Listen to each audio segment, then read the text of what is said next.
Two former North East servicemen have received medals from the Prime Minister following their successful campaign to gain recognition for thousands of Falklands veterans. As we told you on last night's Look North, the men were sent to the conflict zone after hostilities officially ended in 1982. Many worked on the minefields, clearing the bodies of dead soldiers while under threat from Argentine aircraft and submarines. Stuart Wincup reports. Angered by the injustice, they started a campaign for recognition. They found recently released cabinet papers which showed the government at the time actually feared, even presumed, that hostilities would reoccur on the Falkland Islands. But these views were never made public. Do you think the ceasefire will hold, Prime Minister? I believe so. I believe so. There's still one or two things. Just listen to everyone. I must go down and talk. Years of gathering evidence, pressurising politicians and building a case finally paid off when an independent medal review agreed with their findings. 10,000 men and women who were at the Falklands could now receive the South Atlantic Medal, all because two North East servicemen refused to give up. I don't think it's truly sunk in yet, because if you say you've just won recognition for 10,000 people who we don't know, we want them to stand proud, of what they did and the sacrifices that they made. I feel so proud that I've been able to represent what will be about 10,000 veterans who will now qualify for the medal. And it's a feeling of absolute joy that at last we've been given the recognition. And Stuart Wincup joins us now from our BBC T studio in Middlesbrough. Stuart, an amazing achievement by these two former servicemen.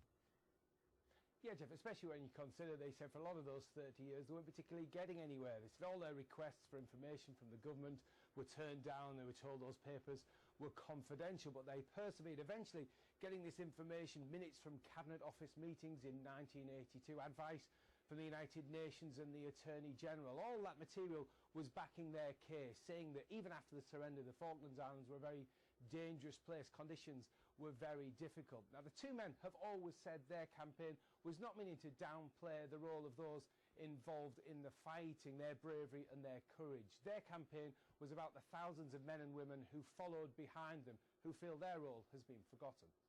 OK, Stuart, thanks for that. Well, this afternoon, they were among the first to receive the South Atlantic Medal without Rosette in recognition for their efforts. It had taken 32 years of determined campaigning for this moment. Mr. Ian McVitie. David Cameron said he was sorry they had to wait so long to gain the recognition they deserved. No problem. Thank you. Because of course the thing about the Falkland Islands is an incredibly difficult and dangerous operating environment, and that was the case even after the formal hostilities had finished. I'm absolutely delighted that the many thousands of people who served in that theatre are going to get the recognition that they deserved, and it's a great honour to have you here in number 10 Downing Street. Only servicemen and women who served in the Falklands War before July 1982 had been eligible for the South Atlantic Medal. But a 30-year campaign by the two men led to a military review of the conflict. It supported their case that the 10,000 military personnel who risked their lives following the initial task force deserved recognition. It's been a long campaign, and at some stages we didn't think this day would ever come. However, we were determined to get what we thought was injustice of 1982 put right, and get the servicemen and women who will now receive this award done for them, and it's a fantastic day. Absolutely amazing. It seems surreal that I'm here in Downing Street receiving my medal from the Prime Minister. I'm so happy and elated and so proud. So 32 years after they sailed away from the Falkland Islands, their bravery and service to their country has finally been recognised. Stuart Wincup, BBC Look North. Now, a former sailor who served on the minesweeper HMS Ledbury after the Falklands War has just received a medal from the Prime Minister at 10 Downing Street. Ian McVitie from Peterlee fought a 31-year battle for recognition of the work he and other veterans did. Mr McVitie was a 21-year-old radio operator first class when he went to the South Atlantic. He campaigned for recognition along with another former sailor, Nigel Morris, who served on HMS Diomede. Well, I spoke to them both earlier from Downing Street, and I asked them what it was like to finally be given the recognition. Oh, absolutely amazing.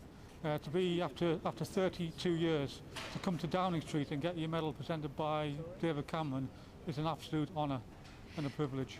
Well, myself and Nigel have been gathering the evidence since 2011. We were contacted by the medal review team in 2013, and we put all the evidence together, did a report, risk and rigour document, gave that to the medal review team, and that got included in his final report to the HD committee. Right, so it was very, very, very well worth fighting for. Mr. Morris, before we talk about the other veterans that will now be able to have this medal, can you describe to us the kind of work you were doing out there in the Falklands? Well, my ship that I was on a gun Leander, which was actually protecting the Falklands in around the 200-mile exclusion zone. We were there as an armed deterrent against the Argentinians. What had happened when they had achieved a de facto cessation of hostilities, there had not been a full cessation of hostilities from Argentina. And the military junta, there was much confusion. And then what was come out after that was all the reports and the new rules of engagement that were issued on the 24th of June, which a lot of people didn't really realise.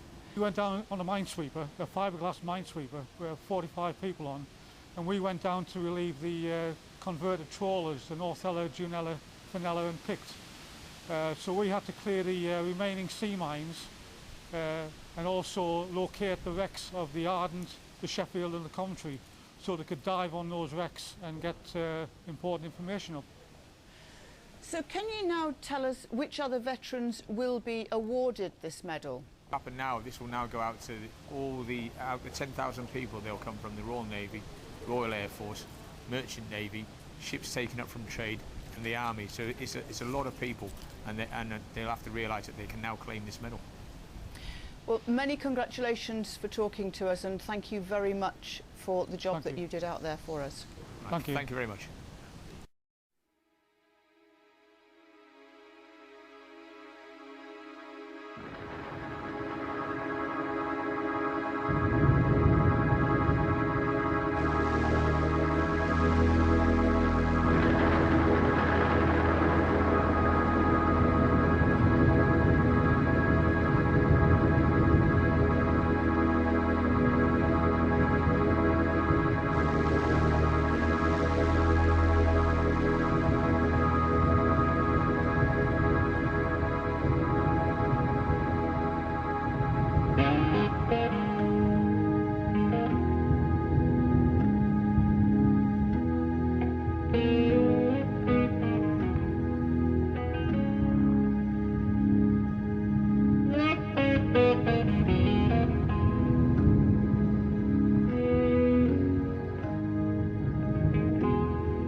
These mist-covered mountains are a home now for me, but my home is the lowlands, and always will be. Someday you'll return to your valleys and your farms, and you'll no longer burn to be brothers in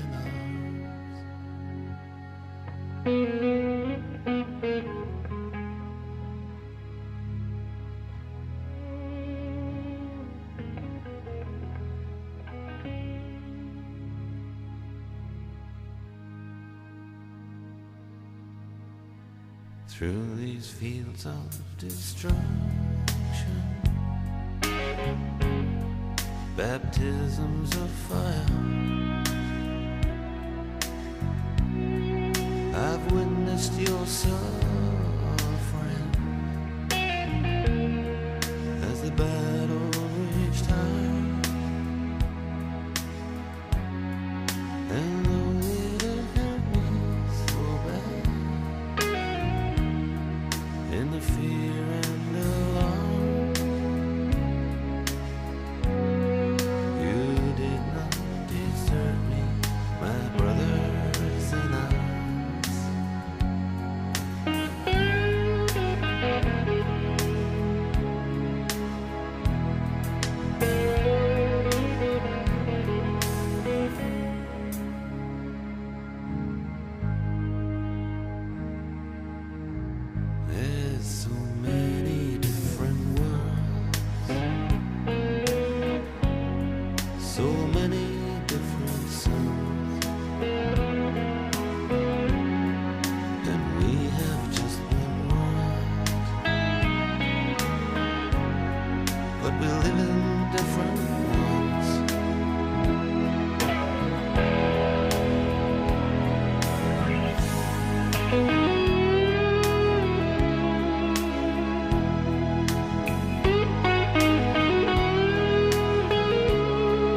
the sun's gone to hell.